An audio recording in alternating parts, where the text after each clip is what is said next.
Have you ever been forced into making a change at work or with your family that you weren't ready for? Or maybe they didn't even agree with in the first place? How did you react to that? Sometimes in life, when something happens we're not ready for, we don't want to happen, we have the tendency to step away from it, ignore it, and hope it just goes away. I can tell you from my experience over the last couple of months that if you do that, you will not find success. You will not find happiness. Madam Toastmaster, members of the audience, 4 months ago, I was sitting at my desk typing. My phone rang. As I reached my phone, I had no idea that that call would change my life. It was my wife, Esme. Now, we've been married for 11 years. She was very excited. I must admit, when she gets excited, I get a little bit nervous. She said, "Baby, you won't believe it. On the spur of the moment, I decided to go to an animal shelter and adopt a dog for our family. Isn't that fantastic?" I couldn't believe it. We hadn't discussed this. It was a bolt out of the blue. So I said, "Baby, that's a big decision. We got to think about this. We're talking about taking responsibility for a living creature. Have we got enough space for him? Where's he going to exercise? Where's he going to sleep? Who's going to look after him when I'm at work, when you're at work? No. Just get some information and come home and we'll talk about it tonight." "Don't worry about it. It'll be my dog, my responsibility. I'm so excited. The girls are going to be so happy." That's when I realized that change was going to happen and I wasn't ready for it. So I decided to change my tact a little bit. I said, "No. I'm using my authority as a husband and a father to say no dog. Get some information, come home, look at it tonight, but no dog, absolutely not, end of story. Love you." Let's get a show of hands, please, for anyone in the audience who's married or has been married. Please leave your hand up if you think my approach worked. You are correct. When I got home that night, for the first time, I met Oliver. Oliver's a small dog. He's part brown, part orange in color. He's a beagle dachshund mix. When he first met me, I was in a bad mood. He was new, he was nervous. He looked at me, he didn't know what to do, so he growled and he barked. I looked at him. I didn't see a cute little dog. I saw a clear reminder that I'd lost an argument earlier that day.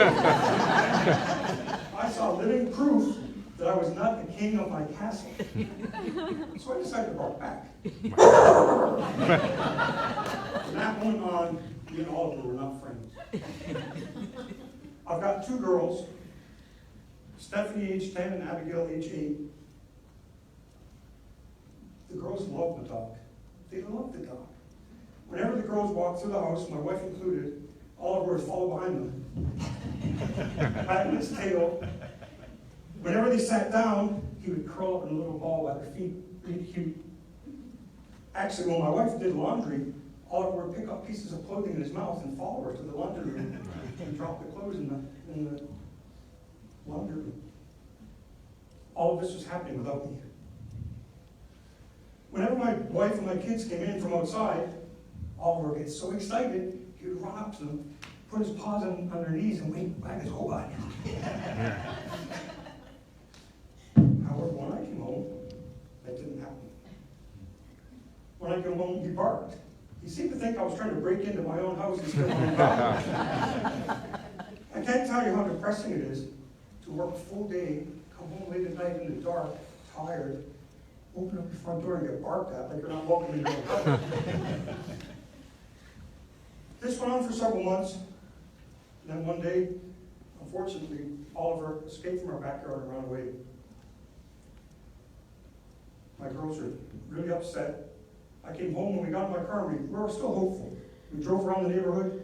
Oliver! Oliver! No luck. We put up lost dog posters all around the neighborhood. We went on every app we could find asking for help. We called up all the shelters in the neighborhood, in the whole area. No Oliver. One day went by, 2 days went by, 3 days went by. My girls were devastated. It was at that time I started to think about my own actions and how I responded to the change of all of it. And I realized that little dog, he had scars on his face. He'd been rescued from the street by an animal shelter. He had who knows what kind of life he had, actually. Nobody knows, apart from him. He came to our house as a stranger in a strange house. Everybody had welcomed him except for me.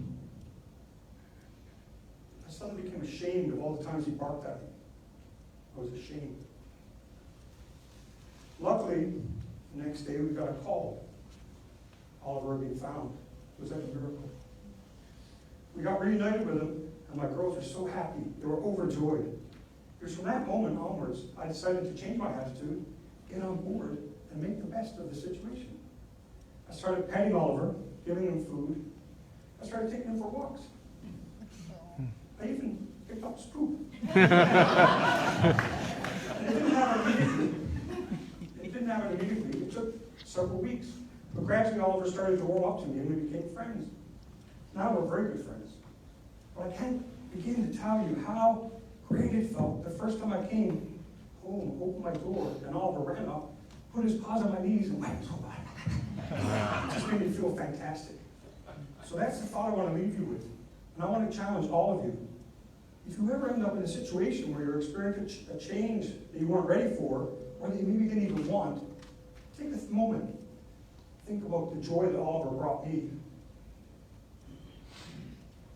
Take a deep breath, swallow your pride, and start putting all your energy into making the change work. That is how you'll find success. That is how you'll find happiness. And believe me, I hope dearly you will find your own Oliver.